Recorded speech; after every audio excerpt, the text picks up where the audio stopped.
If you retire at 65 and live till 85, you have about 1,000 weeks left. But here's the reality check. You might only have about 500 weeks of true health and energy to do the things that you've been waiting for retirement to do.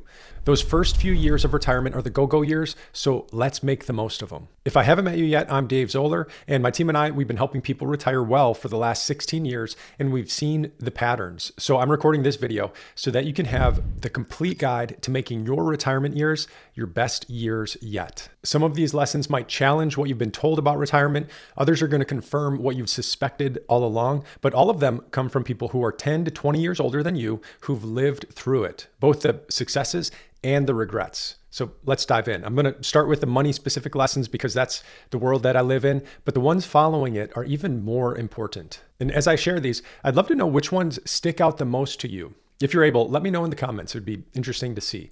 So lesson number one is money as time freedom, because money isn't just bank balances or your investment, your net worth statements. It's really about freedom of time. The ability to spend the time how you choose rather than how circumstances force you to. Here's the application.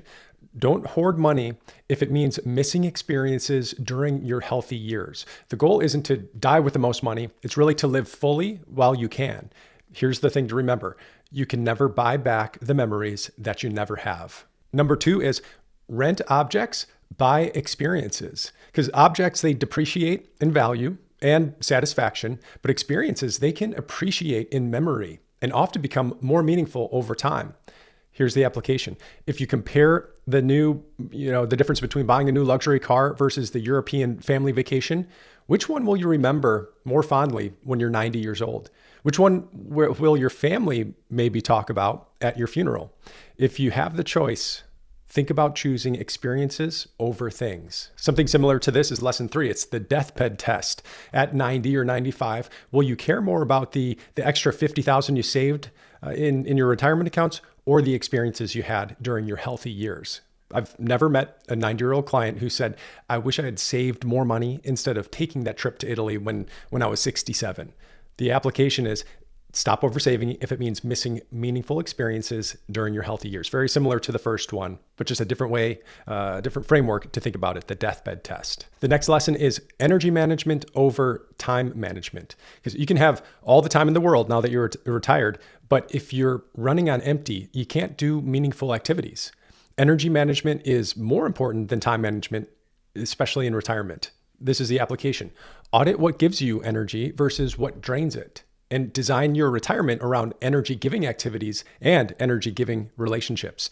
And then minimize the energy-draining activities or people where possible. The next lesson is the 90-second rule. There's a neuroanatomist, I think that's how you pronounce it, called Jill Bolte Taylor. And she discovered that emotions, they last about 90 seconds in our body.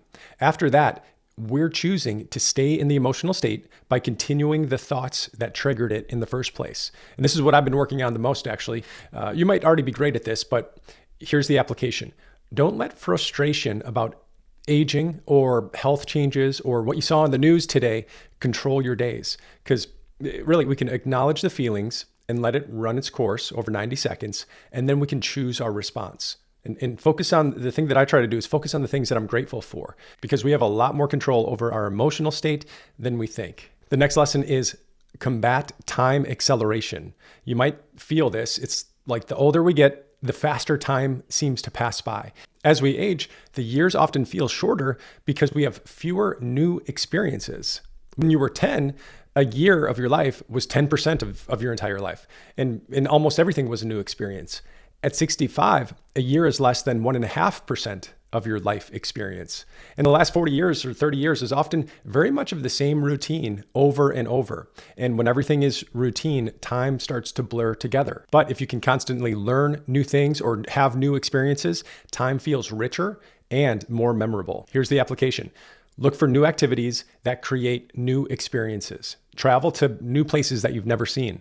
Learn new skills that you've always wanted to learn or meet new people. Take a different route on your daily walk or try a new restaurant you haven't been to before, or explore new hobbies that you've been putting off for decades. Try to schedule at least one genuinely new experience each month. It could be a cooking class, art workshops, volunteer opportunities, cultural events, or even as simple as visiting the museum nearby that you've never been to. The key words here are genuinely new. Watching a different TV show doesn't count. We're talking about new experiences that engage different parts of our brain and our body. The next lesson is compound living. Just like compound interest got you to where you are today financially, small daily investments in relationships and experiences can multiply over time. Here's the application. Daily calls to a family or friend, or weekly coffee dates, or those monthly adventures, new experiences that I mentioned before. These compound into a rich, connected retirement. The next 3 lessons are relationship focused, but I'd love to know if anything is sticking out so far, or if you're liking this so far. If you are, please click the like button so that I can know too. So next lesson is the relationship bank account. So every interaction that we have with another person is either a deposit or a withdrawal in the relationship bank account. Complaints, criticism, or taking without giving are withdrawals. And appreciation, support, genuine interest, those are deposits. Here's the application. You'll have more time for relationships in retirement. So invest in making deposits and not just reaching out when you need something, right? And then also become aware of the relationships that you have that are either filling you up or keeping you drained. The next lesson is shared challenges. Research shows that going through challenges together builds stronger bonds than just having fun together. This is why military units or sports teams or work colleagues often form really deep friendships that can last a long, long time. So here's the application. Volunteer together with your spouse or with your friends and take on meaningful projects together. Because doing this, that can build new, stronger elements to our relationships. The next lesson is weak ties matter.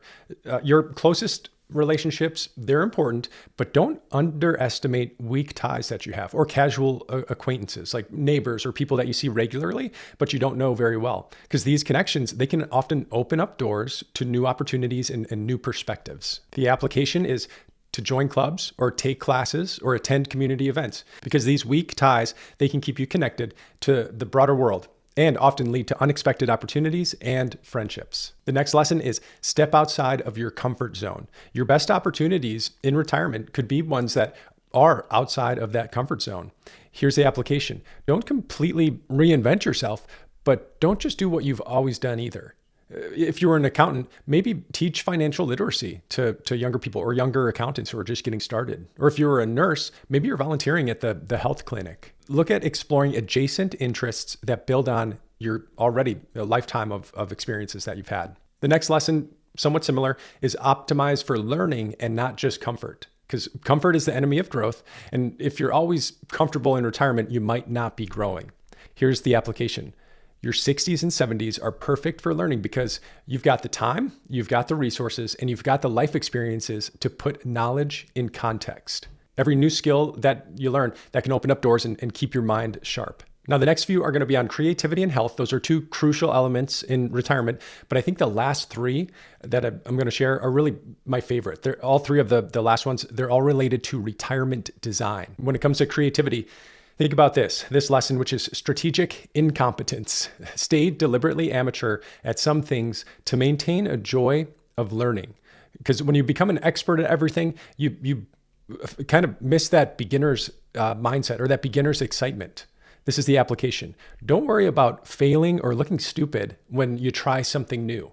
Just maintain that beginner's mind in whatever new area that you're exploring, because the joy is often in learning the process and not mastering everything and becoming perfect at it. The next lesson is creativity as a faucet, or you can think of it as a muscle. But creativity, it's not this mysterious gift that some people have and others don't. It's kind of like a faucet where you turn it on regularly and the water can flow easily. But if you leave it off too long, then that water, the pipes can become rusty or the flow can stop a little bit.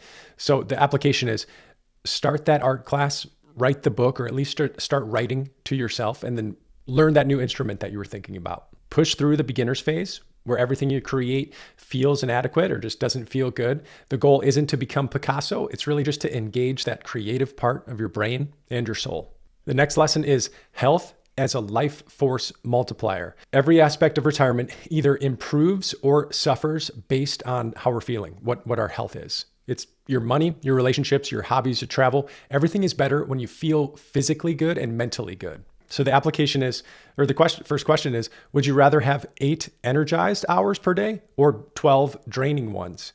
Prioritizing health over everything else is important. The retiree who exercises regularly and eats well and manages stress is going to have a fundamentally different retirement and an experience than the ones who don't. The next lesson is knowing the difference between morning you and evening you.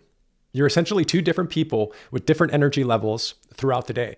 Most people have peak energy in the morning for many, and then sometimes they have peak physical energy in the middle of the afternoon. So the application is schedule the important activities that line up with your different energy levels. Save low energy tasks like watching TV or light reading for the off-peak hours, maybe later in the day. Just don't waste your best hours on mindless activities. The next lesson is document your journey.